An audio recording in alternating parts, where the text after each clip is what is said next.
Henker que vive duas vezes. Capítulo 770 Fragmento de Li, 4. Imaginando se havia outros gigantes além dos gigantes fantasmas que ele havia reunido, um pensamento repentino surgiu na mente de Yong-woo, a cidade natal da qual Valdebiche falou uma vez. Valdebiche não disse que ainda existiam muitos gigantes. Embora fosse amplamente aceito que os gigantes haviam sido extintos, depois que Yong-woo considerou essa opção, fez sentido que os gigantes estivessem aqui. No entanto, por que sinto o cheiro da pedra da alma deles? Na esperança de resolver sua questão, Yong-woo aguçou seus sentidos e expandiu-os para o núcleo interno do planeta. Enquanto ele estava fazendo isso, a Legião da Morte aparece. Os gigantes fantasmas olham para seus antigos membros da tribo. Os dois grupos de gigantes se opõem. Os gigantes fantasmas entraram em formação ao redor de Valdebiche e encararam os gigantes que estavam no topo do cânion. Por um momento, quando o espírito de luta de cada lado colidiu, o planeta tremeu violentamente como se estivesse prestes a entrar em colapso. Com base na aura de seu espírito de luta, parece que eles são membros da nossa tribo, certo? No entanto, eles são. Eu posso sentir o cheiro deles. Os gigantes fantasmas estreitaram os olhos enquanto observavam os gigantes acima do cânion. Foi uma visão interessante ver os antigos membros da tribo ainda existindo em tal lugar. Por um lado, era estranho que os gigantes no topo do desfiladeiro exalassem um cheiro de morto, em vez de um cheiro de vivo. Assim, chegou-se a uma conclusão. Os gigantes acima do cânion eram todos mortos-vivos. Eles eram espíritos amaldiçoados cujas almas estavam presas ao planeta. As almas eram todas de seres que haviam exuviado ou transcendido. Traidores, mesmo que os gigantes acima do cânion estivessem vendo os gigantes fantasmas pela primeira vez em suas vidas, todos eles estavam afiando os dentes e dando olhares ferozes aos gigantes fantasmas. Eles chamaram os Ghost Giants de traidores. Traidores? Valdebiche pensou que algo estava estranho e inclinou a cabeça. Minha cabeça dói de tanto olhar para cima. Devemos quebrar a cabeça deles no chão antes de discutir o que devemos fazer a seguir? Sun Wukong ergueu o punho, expressando seu profundo descontentamento. Parecia que ele estava preparado para lançar um relâmpago a qualquer momento. No entanto, em vez de ficarem nervosos, os gigantes acima do cânion pareciam incitar Sun Wukong, desafiando-o a fazer um movimento. Sentindo que nada de bom aconteceria se ficasse parado, Valdebiche estava prestes a dar um passo à frente. Bastardos. Naquele momento, uma voz arrogante soou do topo do cânion. Todos os gigantes acima do cânion olharam para trás com rostos perplexos. Embora menor que os outros gigantes, um gigante com uma aura formidável caminhou em direção ao penhasco. Líder, por que você está aqui? Por quê? Posso não estar aqui? Não, não foi isso que eu quis dizer. Você achou que vocês poderiam sair sem eu perceber? Afaste-se. O que vocês estão fazendo? Aquele que os gigantes chamavam de líder começou a lançar acusações sem hesitação. Bastardos com olhos de peixe. Você não pode simplesmente enfrentar qualquer um. Você precisa saber quem é seu oponente. Então, o líder ficou na beira do penhasco e inclinou a cabeça na direção de Valdebiche. Num instante, os olhos de Valdebiche se arregalaram diante daquele rosto muito familiar. Rindo alto, o líder disse: já faz um tempo, mano. O lugar para onde Yong-woo e seu grupo foram guiados era uma cidade tipo masmorra localizada no subsolo. As passagens estavam intrinsecamente conectadas umas às outras como um covil de formigas, e as cavidades localizadas aqui possuíam características diferentes. Por ser um lugar onde viviam grandes gigantes, os espaços eram todos amplos e espaçosos. Era uma cidade grande que poderia ter sido habitada por milhares de pessoas normais. No entanto, neste momento, menos de 100 gigantes ocupavam este espaço, então a atmosfera geral da cidade parecia sombria. A maioria dos edifícios parecia ter sido abandonada há muito tempo. O que aconteceu? Valdebiche cerrou firmemente a mandíbula enquanto observava a cidade. Ele sentiu pessoalmente o infortúnio que se abateu sobre os gigantes. O que você quer dizer com o que aconteceu? Tudo desceu em uma espiral descendente. O irmão mais novo de Valdebiche, Narotsu, de quem Valdebiche ainda se lembrava vagamente, caiu na gargalhada. Quando Valdebiche viu Narotsu pela primeira vez, ficou chocado. Ele ficou surpreso ao ver que o rosto de seu irmão mais novo, que era apenas uma criança quando Valdebiche partiu, permaneceu o mesmo depois de ele ter se tornado adulto. Além disso, Valdebiche ficou chocado com o fato de tal irmão estar morto. Então, Valdebiche fez muitas perguntas enquanto o grupo se dirigia para a cidade subterrânea. A cada pergunta, Narotsu sorria levemente e respondia como se a situação deles não fosse nada sério. Mas para Valdebiche, todas as respostas de Narotsu representaram outro choque. Multar, serei mais sério. Narotsu encolheu os ombros. Desde que você partiu quando era tão jovem, você provavelmente não sabe o que aconteceu aqui.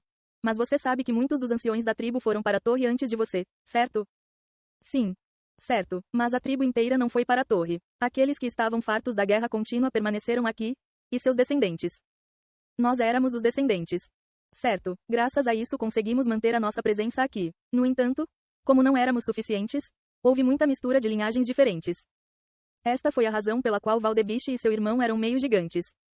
No entanto, Nossa raça não conseguiu evitar cair em mais turbulências. Este próprio planeta estava em colapso. O nível de poder que possuímos como raça também estava caindo a cada dia que passava. Então foi assim que chegou a isso. A razão pela qual o pai mandou você para a torre foi para de alguma forma retardar a queda da nossa raça. Naruto acrescentou que seu pai acreditava que Valdebiche de alguma forma salvaria sua raça. Então, e o pai? Ele faleceu. Todos os nossos outros irmãos também. A catástrofe que envolveu este planeta é muito grande. Ah! Valdebiche mordeu o lábio inferior.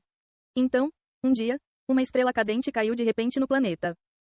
Yon Wu, Sun Wukong e Erlang Shen, que ouviam silenciosamente a conversa dos irmãos, conseguiram perceber o que aconteceu. Foi a Pedra da Alma. Era uma pedra com muitos poderes estranhos. Enfim, conseguimos continuar convivendo com uma relação parasitária com a pedra. Sentimos que esta era a única maneira de nossa raça ser preservada. Cada Soulstone continha uma enorme quantidade de energia. A ideia de sugar a pedra foi de Naruto, que liderava o grupo na época. Ao vincular à força suas almas à Pedra da Alma, eles sustentaram suas vidas. Por causa disso, a pouca quantidade de divindade que eles tinham desapareceu completamente e seus poderes também entraram em colapso. Assim, eles acabaram ficando presos a este planeta sombrio. Naruto e os membros de sua tribo nunca desistiram. Eles perseveraram o máximo que puderam. Você esperava que eu viesse, certo? Valdebiche relembrou a vontade do último rei dos gigantes, que desapareceu após transferir seus últimos poderes para Valdebiche. Nosso xamã afirmou uma vez que alguém virá e nos guiará. Eu acredito que você é esse ser, junto com aquele ser ao seu lado. O significado exato da profecia dita pelo último rei gigante ainda era desconhecido. Mas uma coisa era certa. Assim como o último rei dos gigantes acreditou na profecia e trabalhou por muito tempo como escravo do caos rastejante, o irmão mais novo de Valdebiche e seu povo também tinham fé, o suficiente para sobreviver a todo custo. Assim como Valdebiche esperava. Certo, recebemos uma profecia de que nosso Salvador um dia viria. Claro. E você realmente veio. Naruto sorriu amplamente. Quando ouvi essa profecia, sabia que seria você, irmão. Por que você acredita tanto em mim? Apenas um sentimento? Valdebiche olhou para seu irmão mais novo com uma expressão confusa.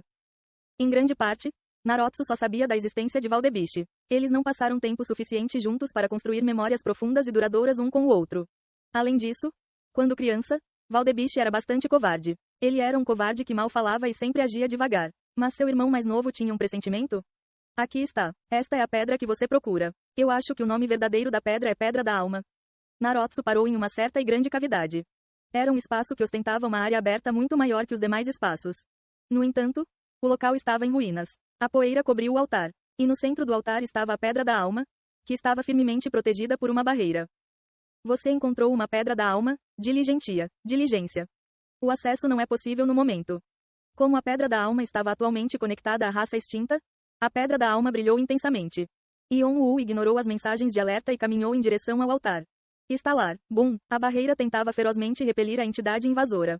Seu domínio das sombras penetra na barreira. Você está cancelando a operação da barreira. Você está removendo os elementos que constituem a barreira. A barreira foi anulada. Yon Wu cruzou facilmente a barreira e se aproximou da frente do altar. Centenas de emparelhamentos podem ser vistos da Pedra da Alma para vários lugares. Parecia que os gigantes mal conseguiam sobreviver com o poder mágico fornecido pela Pedra da Alma.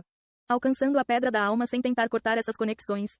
Ele estava tentando alcançar a Pedra da Alma para que ninguém pudesse se machucar. Pare! De repente, os gigantes que estavam ao lado de Naruto correram em direção a Yon Wu. Bum! Os gigantes fantasmas não perderam o ritmo quando apareceram de repente na frente dos gigantes que avançavam e bloquearam o caminho dos gigantes. Saia do caminho. Não toque nisso. Os gigantes tentaram de todas as maneiras se libertar dos gigantes fantasmas. Quanto mais eles se contorciam, maior era a quantidade de poder mágico emitido pela Pedra da Alma. Diligência. Valdebiche olhou para Naruto. Naruto soltou um suspiro enquanto cobria o rosto com as mãos. O GH. Por que eles estão agindo assim? Não há grande razão. Apenas pegue a pedra. Naruto estava prestes a dizer algo, mas antes disso, outro gigante gritou. Não toque nisso. Se essa pedra desaparecer, será o nosso fim. O olhar de Valdebiche automaticamente se voltou para quem falava. Vocês provavelmente não sabem, mas nosso Deus lida com a morte. Mesmo se você pegar a pedra, continuaremos a viver. Você não sabe de nada, não é? O que? Nossas almas já foram reduzidas. Somos apenas vestígios neste momento. Como vamos voltar ao nosso estado anterior? Foi só então que Valdebiche percebeu que as coisas haviam tomado um rumo estranho. Eles estavam sobrevivendo como pensamentos vestigiais. Isso significava que se a sua fundação, a Pedra da Alma, desaparecesse, todos eles pereciam instantaneamente. Foi então que Valdebiche percebeu que não era apenas uma tarefa simples recuperar a Pedra da Alma. O gigante que falou torceu os lábios em um sorriso de escárnio. Você vai nos salvar? Você, um cara que abandonou sua própria tribo no passado. Naruto afirmou que seu salvador viria. Mas os gigantes restantes não depositaram muita fé nas palavras de Naruto. Como alguém saberia se a profecia era verdadeira? E se um tolo tagarela viesse e declarasse que ele era o salvador deles? O que eles sabiam era que, uma vez que a pedra da alma desaparecesse, todos teriam que enfrentar a morte. Seria uma morte que não lhes permitiria reencarnar. Assim, os gigantes queriam manter o status quo pelo maior tempo possível. Eles preferem viver uma vida decrépita do que ser aniquilados. Quem sabe, talvez eles conseguissem encontrar uma solução para libertá-los do inferno da vida diária. Claro, você provavelmente tem muito a dizer. Bastante. No entanto, não importa o que você esteja planejando dizer, isso muda o fato de que todos enfrentaremos o fim dos dias. Seremos capazes de evitar isso através da sua graça salvadora? Patrono, fique quieto. Fique quieto, Naruto. Mesmo se você for o líder, você não tem controle absoluto sobre a sobrevivência da nossa tribo. O gigante chamado Patrono ignorou os gritos de Naruto. Os gigantes foram divididos em dois grupos, Naruto e acampamento do Patrono. Os dois lados começaram a rosnar um para o outro. Parecia que uma briga iria começar a qualquer momento. A estrutura hierárquica da raça gigante era muito rígida. Os olhos de Naruto tremiam de raiva. No entanto, Patron continuou a ignorar Naruto e olhou para Valdebiche. Patrono olhou feio para Yon-Woo também. Naquele momento. E se for possível, Yon-Woo olhou para Patron com uma expressão vazia. Que bobagem você está vomitando? E se eu dissesse que posso trazer você de volta mesmo se você desaparecer? O rosto do patrono ficou vermelho. Você está tirando sarro de nós? Por que eu faria isso? Seria mais fácil para mim simplesmente matar todos vocês e pegar a pedra. Em um instante, os olhos do patrono tremularam descontroladamente. Na verdade, ele sabia que se Yon-Woo se decidisse, poderia derrotar todos eles facilmente. Eu farei uma mudança. O que? Assim que eu transcender, mudarei todas as leis naturais e leis de causalidade que existem neste sonho. Nesse caso, você, que caiu sem salvação, poderá existir e prosperar mais uma vez. Patrono e Naruto olharam para Yon-Woo. O mesmo fizeram Valdebiche e Erlang Shen. Sun Wukong olhou para Yon-Woo com um leve sorriso. Diga-me, mais, Patron disse em tom trêmulo. Ei pessoal, antes de vocês irem, não se esqueçam de se inscrever no canal e deixar aquele like maroto se gostaram do vídeo. Isso ajuda o YouTube a dar mais alcance ao canal. Ativem o sininho para não perder nenhuma novidade. Muito obrigado pelo apoio e até a próxima.